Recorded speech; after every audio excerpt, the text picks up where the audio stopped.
आगाज में सबसे पहले बात करेंगे मेयर कराची का ताज किसके सर सजेगा। सियासी जमातों ने जोड़ तोड़ का अमल तेज कर दिया है। जमात इस्लामी का वफ्द PTI के सूबाई दफ्तर आमद। हाफिज नईम की बिलाल गफार, राजा अजहर और दीगर से मुलाकात हुई है।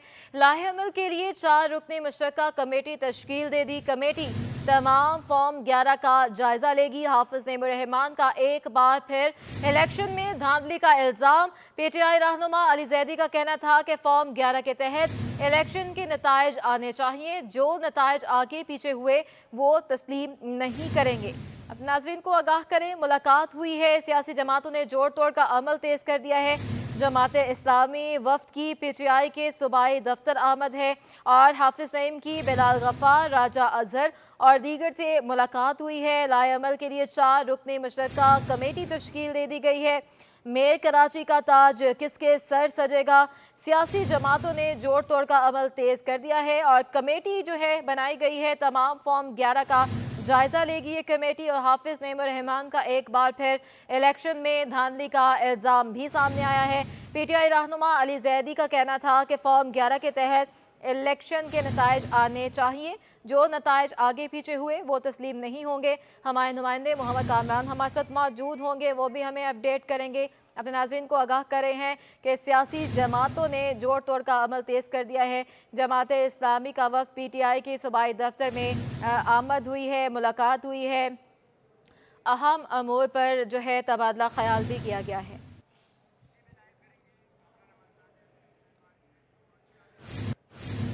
पीपल्स पार्टी और नून लीग की वफ़द की मुलाकात है। नून लीग ने मेयर कराची के चुनाव में PP के लिए गैर मशरूत हमायत का ऐलान कर दिया।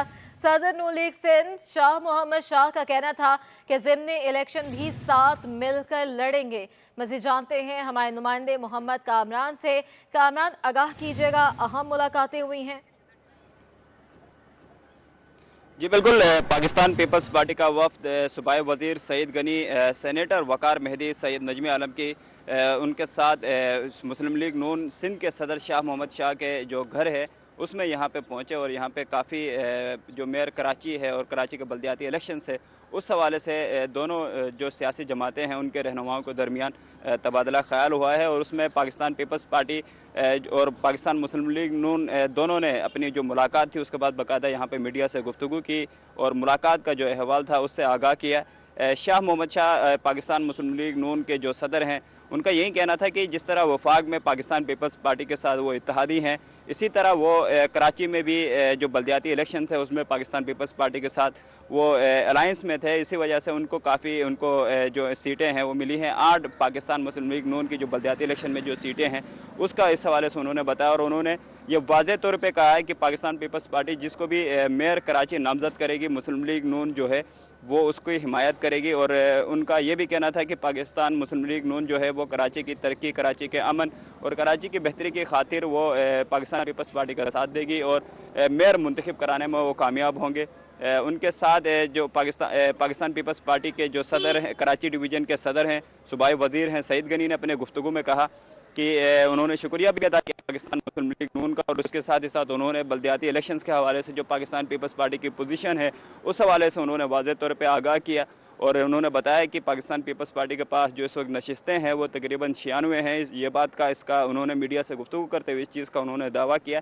और जमात इस्लामी के साथ जो सहाफ़ियों का जो सवाल था जमात इस्लामी के साथ इत्तेहाद के हवाले से और जमात इस्लामी और तहरीक इंसाफ की मुलाकात के हवाले से, तो उस पर सईद गनी ने बड़े मुहतात अंदाज में तहम्मुल के साथ उसका जवाब दिया। और इसके साथ ही जो हाफिज़ नईम रहमान है अमीर जमात इस्लामी कराची, उनकी जानिब से जो अभी जो मुलाकात हुई है तहरीक इंसाफ के साथ, उसके बाद उन्होंने जिस तरह का और गुज़िश्ता रोज़ अमीर पाकिस्तान जमात इस्लामी सिराजुल हक की जानिब से जिस तरह की बातें कही गई हैं, पीपल्स पार्टी के ऊपर तनकीद हुई है, उसका भी बड़ा मुहतात अंदाज में सूबाई वज़ीर सईद गनी ने गुफ्तगू करते हुए कहा कि वो चाहते हैं कि जमात इस्लामी कराची के लोगों ने पीपल्स पार्टी और जमात इस्लामी को मैंडेट दिया है और वो इस चीज़ का बड़ा मुहतात अंदाज में उन्होंने कहा कि जमात इस्लामी के साथ वो चाहते हैं कि मिलकर जो है वो मेयर बनाएं, बात करें और बातचीत के ज़रिए ही तमाम तर मामलात को हल करें।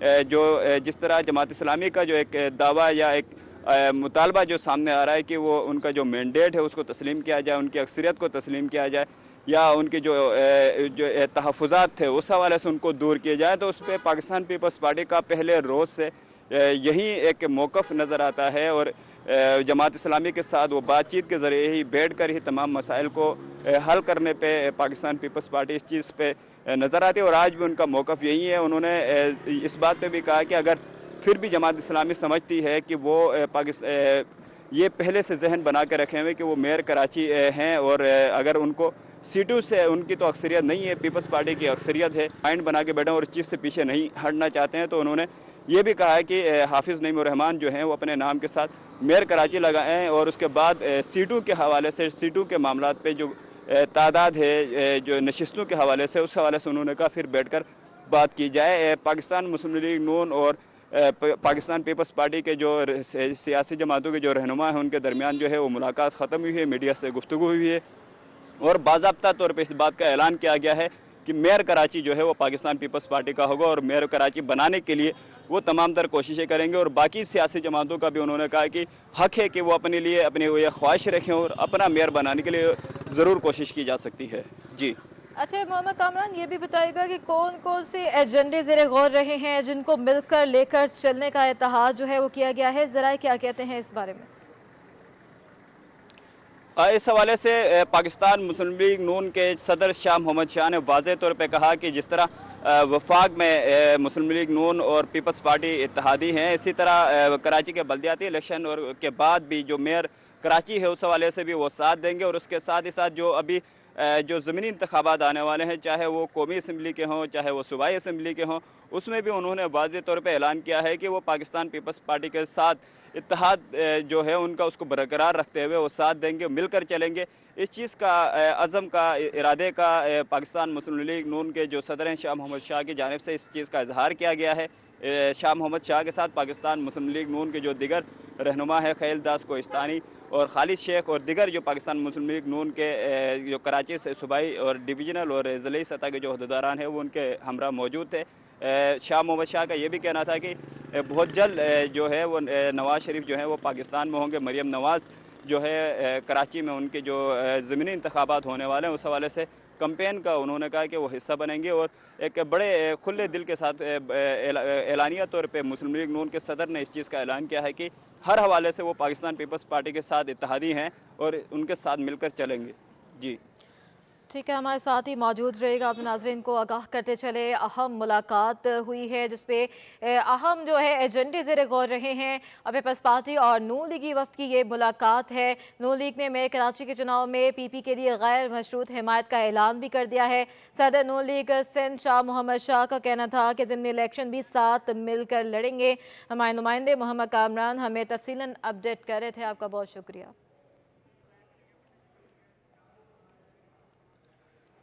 आगे बढ़ते हैं। पाकिस्तान रेलवे के मुलाजमीन तनख्वाहों की अदम फ्राहमी पर सरापा एहतजाज बन गए हैं। 16 तारीख को मिलने वाली तनख्वाह ताहाल नहीं मिल सकी है। मुलाजमीन का कहना है कि उधार पर कब तक गुजारा करेंगे। मजीद बता रही हैं हमारे नुमाइंदा वहाँ पर मौजूद हैं, आदिया नाज हमें अपडेट करेंगी। जी आदिया। बिल्कुल इस माह भी हमेशा की तरह रिवायत ना बदली महकमा रेलवे ने, और मुलाजमीन की तनख्वाहें ताहाल जो है वो ताख़ीर का शिकार हैं। इस दफ़ा भी कैटेगरी 4 के मुलाजमीन ताहाल यानी कि 16 तारीख को मिलने वाली तनख्वाहें जो हैं वो अभी तक नहीं मिली हैं। मुलाजमीन को क्या मुश्किलात दरपेश हैं इन्हीं से जानते हैं, और कितनी लेट आ रही हैं तनख्वाहें ये भी इन्हीं से जानते हैं। अच्छा मुझे बताइएगा क्या मामूल है आपकी तनख्वाह का? मैडम हमारी मामूल जो तनख्वाह आती है वो आती है 15 ड्यू, हमारी डेट है 15 तारीख, मगर आज 15 की बजाय 21 हो गई है। हर महीने हमारे साथ यही सलूक है। पिछली दफ़ा हमारे को 6 तारीख को तनख्वाह मिली थी। आज ये तमाम मजदूर जो हैं ये सरापा एहतजाज हैं, और हमारे पास ना किराया है आने के लिए, ना हमारे पास खर्चा है। बच्चे बीमार पड़े हुए हैं सर्दी की मासों में, तनख्वाह के लिए हमारे पास कोई पैसा नहीं है, तनख्वाह मिलती नहीं है। तो तमाम जो मजदूर है इसीलिए एहतजाज कर रहे हैं जो हमें तनख्वाह दी जाए। तो हमारा नारा यह है जो तनख्वाह दो काम लो। जब तक हमें तनख्वाह नहीं मिलेगी ये मजदूर खड़े हुए हैं, बहुत परेशान हैं। और जिस वजह से मेरी गुजारिश है वज़ीर आज़म साहब को, रेलवे मिनिस्टर को, GM साहब को और DA साहब को, DME साहब को जो फिलफौर हमारी तनख्वाह बहाल की जाए, वरना अगला लाएअमल जो पूरे पाकिस्तान के अंदर एहतजाज होगा, क्योंकि हमारे पास किराया नहीं है। ठीक है। हम कहाँ जाएं, किराए के बगैर कैसे आएं? अफसरान को तनख्वाहें टाइमली मिल जाती हैं, कैटेगरी 1 और 2 के मुलाजमीन पहले से तनख्वाहें ले चुके होते हैं, लेकिन ये जो मजदूर तबका है जिनकी तनख्वाह भी कुछ ज़्यादा नहीं, 30-35 हज़ार रुपये में ये घर बड़ी मुश्किल से चला रहे हैं। अच्छा मुझे बताइएगा, ये रोज़ाना का हर दफ़ा का मामूल है, कितने अरसे से आप लोग ये मुश्किलात झेल रहे हैं?